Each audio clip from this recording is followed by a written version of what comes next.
My 8-year-old son Zane was dancing in the living room showing me his moonwalk and excited about going to his aunt's wedding when my phone buzzed with a text from the bride's mother. She said, "Hey, my daughter's wedding is tomorrow, and I'm not having your little freak son ruining it. Besides, she already deals with that creature enough when babysitting. Don't bring him." I'm deadly serious while Zane read over my shoulder and his face crumpled as he saw the words freak and creature. My boy Tyler, he's 8, was in the living room busting out his version of the moonwalk, all excited about his aunt's wedding. That kid doesn't usually get to go to events like that because of his autism, so this one felt like a big deal to him. Right in the middle of his dancing, my phone buzzed. It was a message from the bride's mom, Linda. And let me tell you, it was one of those texts that stops you cold. She wrote, "Hey, my daughter's wedding is tomorrow, and I'm not having your little freak son ruin it. She already puts up with that creature enough when she babysits. Don't bring him." I'm not joking.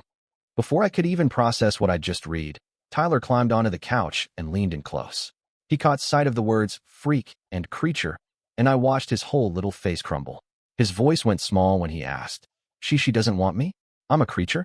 And then the tears just started rolling, quiet ones, not the kicking and screaming kind, just heartbreak. I hugged him and tried to explain. "Buddy, Aunt Amanda loves you. This isn't her, it's Linda." But the phone buzzed again. Linda wasn't done. "I hired security. Your kid's name isn't on the list." Tyler peeked at the screen and gasped. "Security? Like the police? To keep me out?" He looked terrified. I fired back a text. "Amanda loves him. She'd be devastated if he wasn't there." And Linda shot right back with, "It's my money paying for this wedding. My rules." That was it. Tyler lost it. Full on sobbing now. I practiced my dancing for nothing. I wanted to show everyone my moonwalk. My heart broke in a way I can't even describe. I pulled him into my lap and told him straight, "Listen to me. We are going to that wedding. Linda doesn't decide who loves you. Amanda invited us, and that's all that matters." I wiped his tears and tried to cheer him up. "How about we go shopping for the coolest wedding outfit ever?" His eyes flickered with hope. "Really? Really? We're going to make you look so awesome that Linda will be furious. She even tried to keep you away."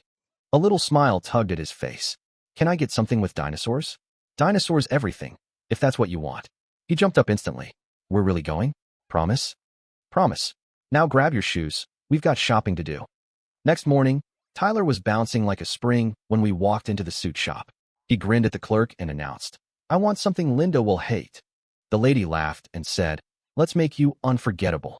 He chose a blue tie because Aunt Amanda's favorite color is blue, and the clerk leaned over and whispered to me, "Trouble with the in-laws."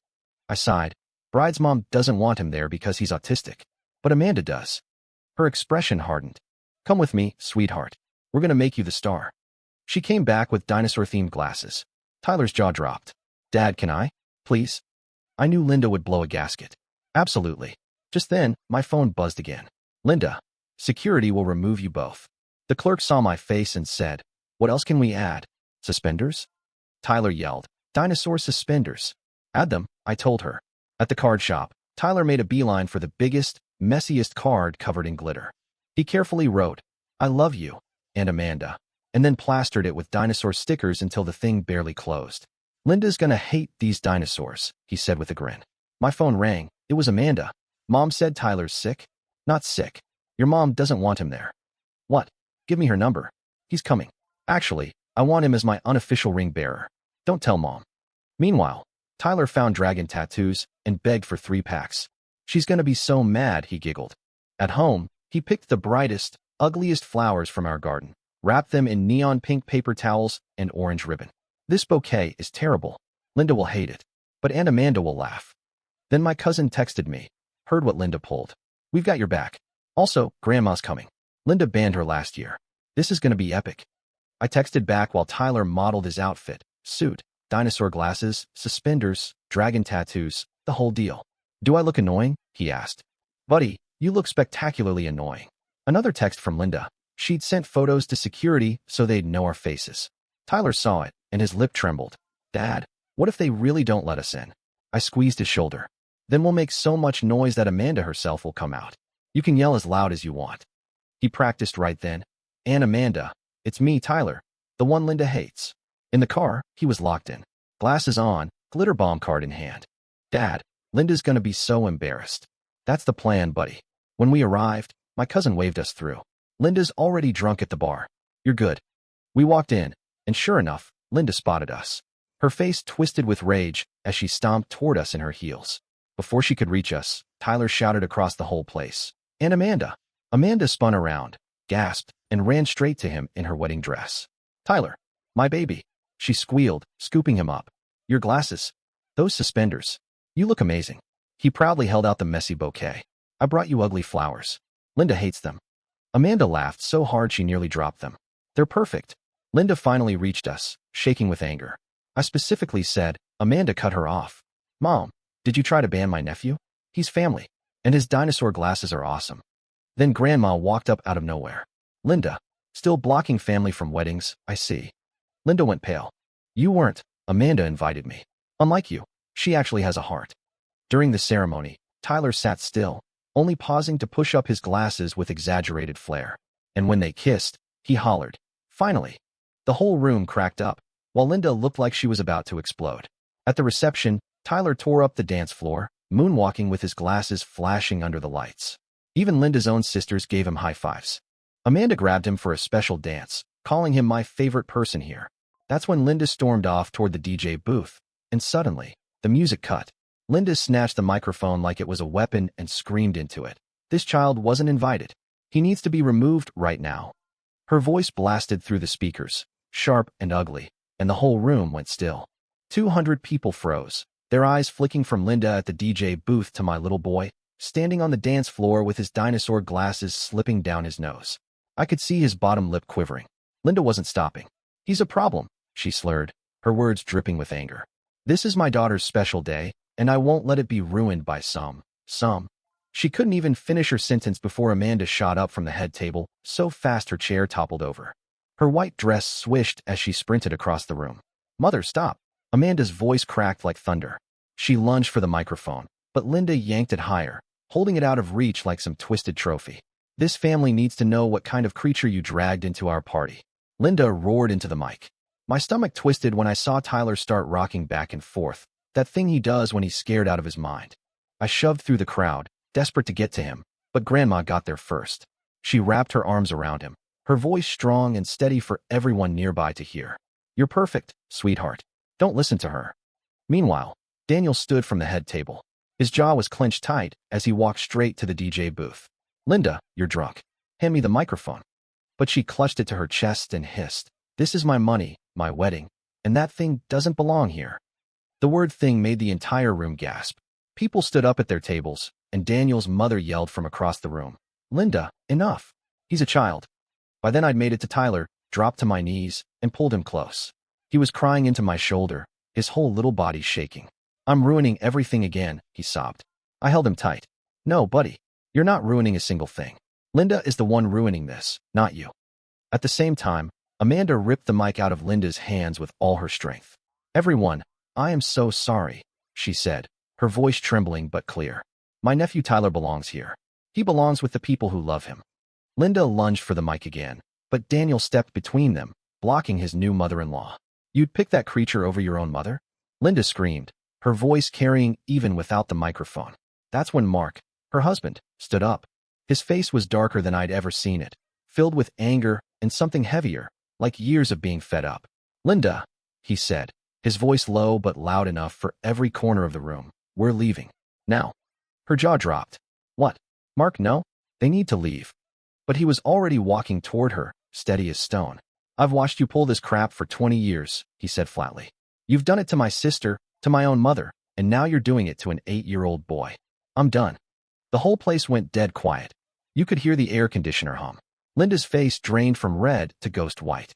"Mark, you don't understand," she stammered. "He's autistic. He'll ruin. The only one ruining anything here is you," Mark boomed. His voice shook the air, and Linda actually stepped back. Tyler tugged on my sleeve, his glasses crooked. "Dad," he whispered, "should we go? I don't want Aunt Amanda's wedding to be sad." My chest ached hearing him say that. Before I could answer, Amanda appeared beside us, kneeling down in her wedding dress right there on the floor.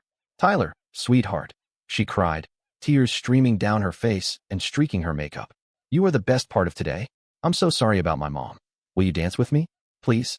He looked at me, then back at her, hesitating. But Linda said, "Linda is wrong."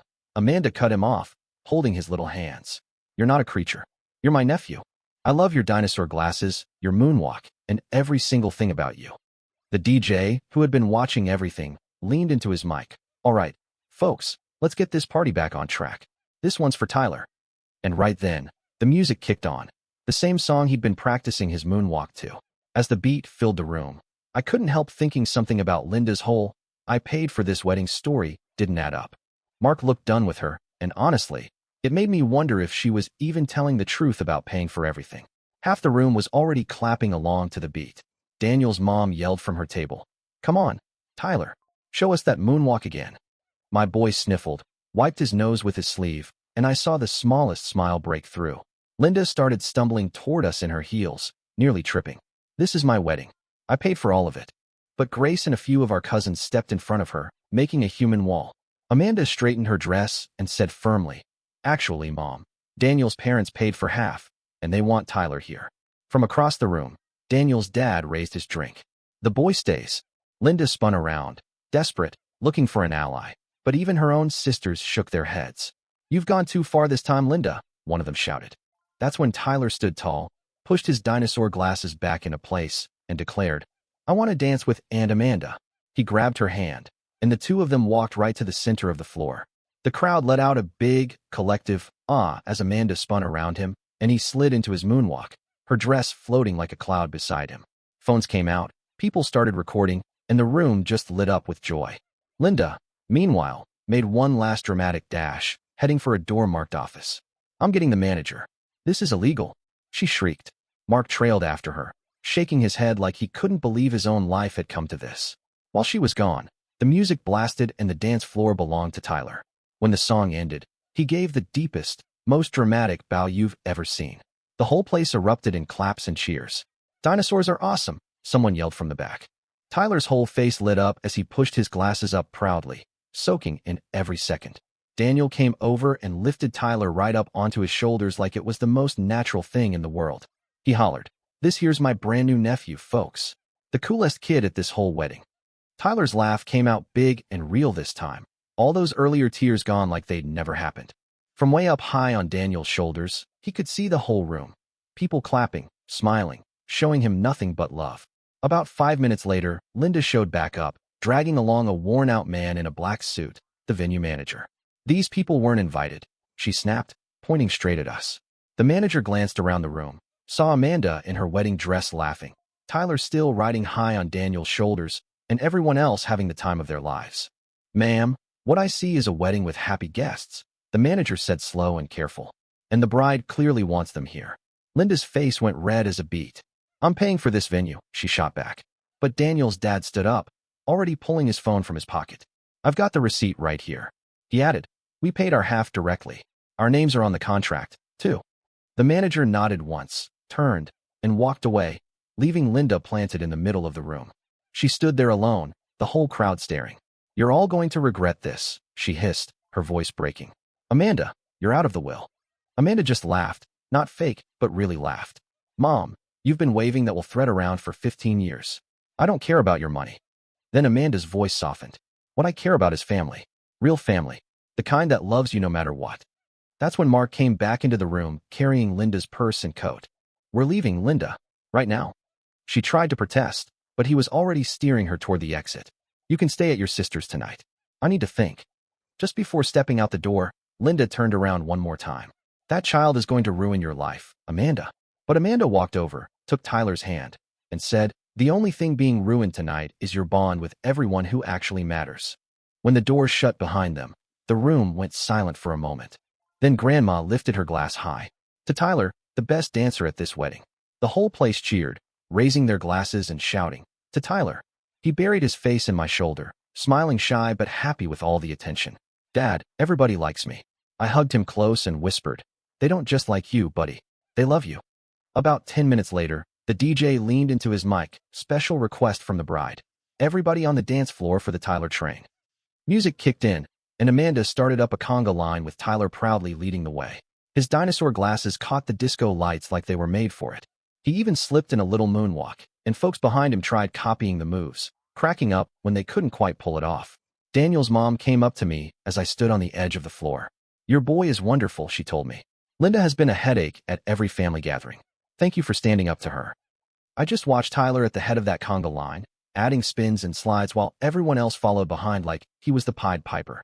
All he wanted was to celebrate his aunt's wedding. That's all he ever wanted. The party kept rolling another hour before Mark returned alone. He found me near the bar, looking tired but lighter somehow. I'm filing for divorce on Monday, he said flat. 20 years of watching her hurt people. Your boy was the last straw. I'm sorry. I told him, and I truly meant it. But Mark shook his head. Don't be. Tyler did us all a favor. Sometimes it takes a kid's honesty to point out what we've been blind to. Amanda and Daniel soon came over for the official wedding photos. We want Tyler in every family picture, Amanda said. He's family. Real family. Tyler fussed with his dinosaur glasses, making sure they were sitting just right. The photographer placed him front and center. Perfect, she said. Those glasses are fantastic. Tyler grinned big, and for one picture he struck a moonwalk pose that had everyone bursting out laughing.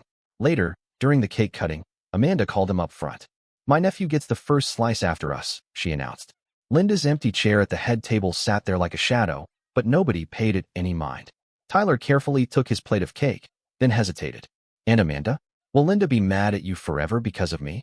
Amanda bent down in her wedding dress and told him softly, Sweetheart, Linda's anger is her choice. My love for you is mine.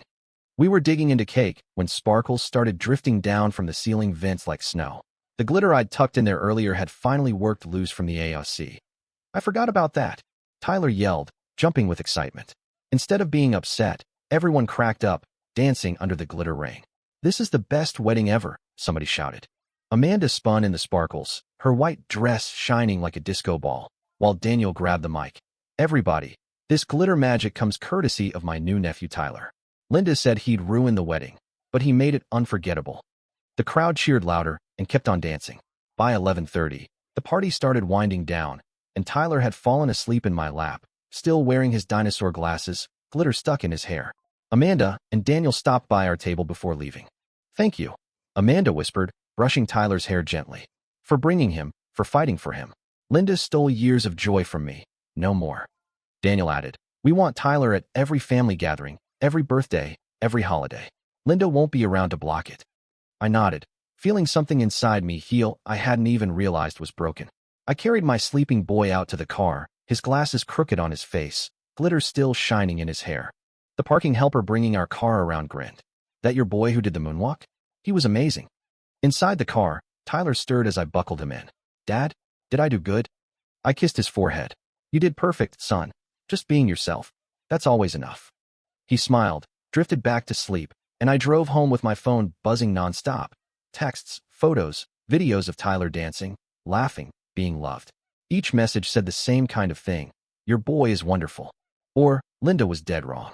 The next morning, Tyler woke up and popped his dinosaur glasses right back on. Can we go to more weddings? He asked over breakfast. But only the ones where they want me there, not where I'm a creature. You're never a creature, I told him, steady and sure. You're Tyler, and you're perfect. He thought about this while eating his cereal. Linda thought I was a creature. Linda was wrong about a lot of things. Around 10, Amanda texted a photo from the photographer, the family picture with Tyler front and center, his dinosaur glasses, and huge smile, the focal point of the whole shot. Her message said, ordering 100 copies. Linda can stay mad. That afternoon, Mark called. I wanted you to know, I'm setting up a college fund for Tyler. Linda controlled our money for years, using it to hurt people. Time to use it for good. I didn't know what to say. Mark, you don't have to. I want to. That boy showed more courage last night than most adults ever do. He deserves every opportunity. A week later, at Tyler's regular therapy appointment, he told his therapist all about the wedding. Everyone clapped for my moonwalk. And Aunt Amanda said I was the best part. His therapist smiled at me over his head. This was huge progress from the boy who'd believed he was a creature just a week ago. And you know what? Tyler continued, swinging his legs from the chair.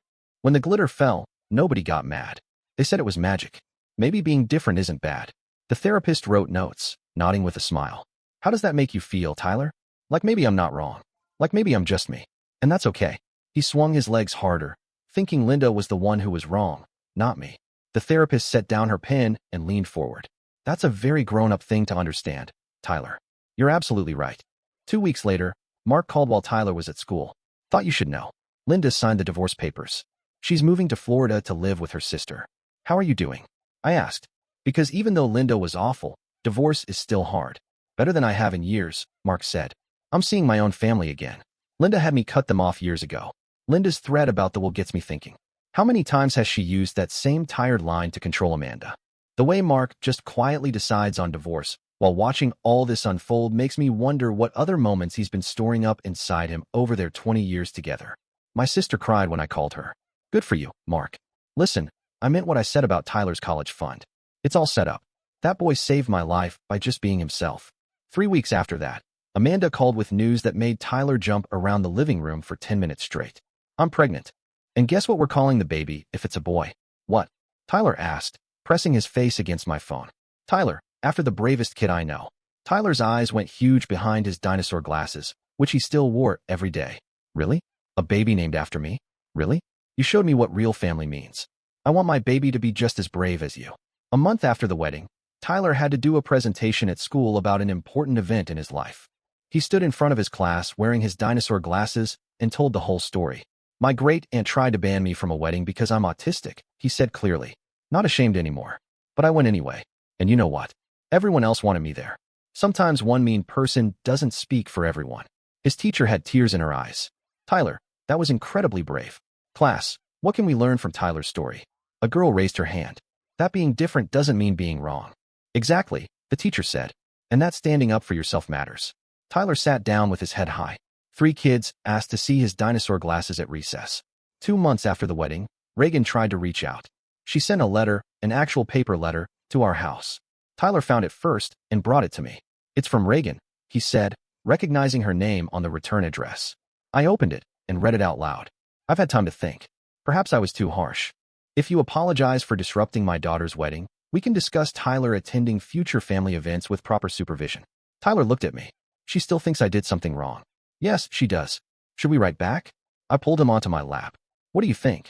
We fought hard, pushing his glasses up. She's not really sorry. She just wants us to say we were wrong, and we weren't. That's very smart, buddy. We threw the letter away together. 3 months after the wedding, we had Christmas at Amanda and Daniel's new house. The whole family came, Mark included, looking happier than I'd ever seen him. Reagan's absence felt like a gift itself. Tyler performed his moonwalk for everyone, and this time he added new moves he'd been practicing. Amanda, now showing her pregnancy, danced with him despite Daniel's worried hovering. Remember when Reagan said you'd ruin everything?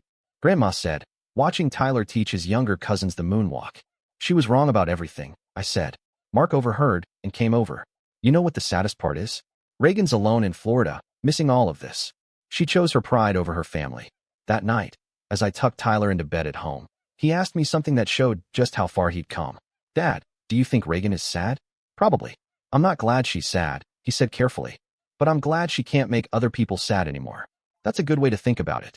He adjusted his dinosaur glasses on the nightstand. He'd gotten 3 more pairs since the wedding, all different colors. Dad, thank you for not letting her make me think I was wrong.